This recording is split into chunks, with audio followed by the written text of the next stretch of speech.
Good morning. എല്ലാവർക്കും സുഖമെന്ന് വിശ്വസിക്കുന്നു. ഇന്ന് നമ്മൾ ഉണ്ടാക്കുന്നത് നല്ല ടേസ്റ്റി ആയിട്ടുള്ള ഒരു കടുമാങ്ങ അച്ചാറാണ്. ആ കടുമാങ്ങ അച്ചാർ എങ്ങനെയാണ് ഉണ്ടാക്കുന്നതെന്ന് നോക്കാം കേട്ടോ. നല്ല ടേസ്റ്റി ആയിട്ടുള്ള ഒരു കടുമാങ്ങ അച്ചാറാണ് ഇന്ന് നമ്മൾ ഉണ്ടാക്കാൻ പോകുന്നത്. ഇന്ന് നമ്മളൊരു കടുമാങ്ങ അച്ചാറാണ് ഇടുന്നത്. അതിന് വേണ്ടിയിട്ട് ഞാനിവിടെ ചെറുതാക്കി അരിഞ്ഞ് ഇന്നലെ ഉപ്പിട്ട് വെച്ചിരുന്ന മാങ്ങയാണിത്. അപ്പോൾ നമുക്ക് കടുമാങ്ങ അച്ചാർ ഇടുന്നത് എങ്ങനെയാണെന്ന് നോക്കാം. അപ്പോൾ നമ്മളൊരു പാനൊക്കെ എടുത്ത് വെച്ച് അത് നമ്മൾ അതിലേക്ക് സ്വല്പം എണ്ണയൊക്കെ ഒഴിച്ച് കൊടുത്തു. അപ്പോൾ നമ്മൾ എണ്ണയൊക്കെ ചൂടായിട്ടുണ്ട്. അതിലേക്ക് നമുക്ക് കടുക് ഇട്ട് കൊടുക്കാം. നമ്മുടെ കടുക് ഇട്ട് കൊടുത്ത് നമ്മൾ കടുകെല്ലാം പൊട്ടാൻ തുടങ്ങിയിട്ടുണ്ട്. നമ്മൾ അതിലേക്ക് ഒരു സ്പൂണ് ഉലുവ ഇട്ട് കൊടുത്തു. അപ്പോൾ നമ്മുടെ കടുക് ഉലുവയൊക്കെ മൂത്തിട്ടുണ്ട്. നമ്മളതിലേക്ക് വെളുത്തുള്ളി ഇട്ട് കൊടുത്തു, കറിവേപ്പില ഇട്ട് കൊടുത്തു, ഇഞ്ചി ഇട്ട് കൊടുത്തു. ഇതെല്ലാം ഇഞ്ചി കറിവേപ്പിലയും വെളുത്തുള്ളി എല്ലാം ഒന്ന് മൂക്കിനോടെ വരെ നമുക്കൊന്ന് ഇറക്കി കൊടുക്കാതെ.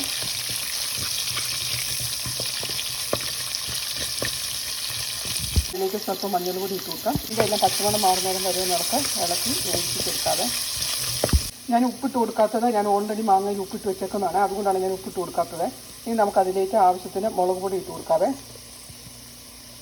ഞാനൊരു 4 സ്പൂൺ മുളക് പൊടിയാണ് ഇട്ട് വെച്ചേക്കുന്നത്. ഇനി നമുക്ക് ഈ മുളക് പൊടി നന്നായിട്ടൊന്ന് ഇളക്കി അതിൻ്റെ ആ പച്ചമണമൊക്കെ ഒന്ന് മാറാനായിട്ട് ഇനി നമുക്കതിലേക്ക് ആവശ്യത്തിന് കായ ഇട്ട് കൊടുക്കാതെ. ഇനി നമ്മൾ ഇതിലേക്ക് നമ്മുടെ മാങ്ങയിലെ വെള്ളമാണ്, മാങ്ങ ഇട്ട് കൊടുക്കാതെ. മാങ്ങ ഇട്ട് കൊടുത്തു. ഇനി നമുക്ക് ആ മാങ്ങയിലേക്ക് ആ മുളക് പൊടിയെല്ലാം ഒന്ന് നന്നായിട്ട് ഇളക്കി യോജിപ്പിച്ചെടുക്കാതെ.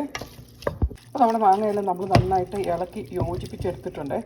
അപ്പം നിങ്ങൾക്ക് നിങ്ങളുടെ മാങ്ങയുടെ പുളി ഒരുപാട് പുളി വേണമെന്നുണ്ടെങ്കിൽ സ്വല്പം വിനാഗിരിയും കൂടി ഒഴിച്ചു കൊടുക്കുക. ഇപ്പോൾ ഈ മാങ്ങ എന്ന് പറഞ്ഞു കഴിഞ്ഞാൽ ഇത് ഭയങ്കര പുളിയാണ്. അപ്പോൾ ഞാൻ ഇതിനകത്തൊന്നും ഒഴിക്കുന്നില്ല കേട്ടോ. ആ മാങ്ങയുടെ ഉള്ള വെള്ളം മാത്രമേ ഞാൻ ഇതിനകത്ത് ചേർക്കുന്നുള്ളേ. അപ്പോൾ ഈ മാങ്ങ ഒരുപാട് വേഗം ജസ്റ്റ് ഒന്ന് തിളച്ച് വരുമ്പോൾ ജസ്റ്റ് ഒന്ന് ആവി കയറുമ്പോൾ നമുക്കിത് വാങ്ങി വെക്കണം. മാങ്ങ അങ്ങ് വെന്ത കഴിഞ്ഞ് കഴിഞ്ഞാൽ അതങ്ങ് അളിഞ്ഞു പിടിച്ചിരിക്കുവേ.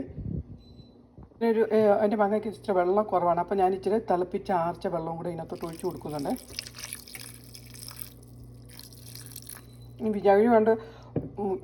വിനാഗിരി വേണ്ടവർക്ക് വിനാഗിരി ഒഴിച്ചു കൊടുക്കാവേ, പുളിയുടെ അനുസരിച്ച്. നിങ്ങൾക്ക് എങ്ങനെയാണ് പുളി വേണ്ടവരാണെങ്കിൽ അതനുസരിച്ച്. ഇനി നമുക്കിതൊന്ന് ജസ്റ്റ് ഒന്ന് ആവി കയറുന്നിടം വരെ ഒന്ന് വെയിറ്റ് ചെയ്യാവേ.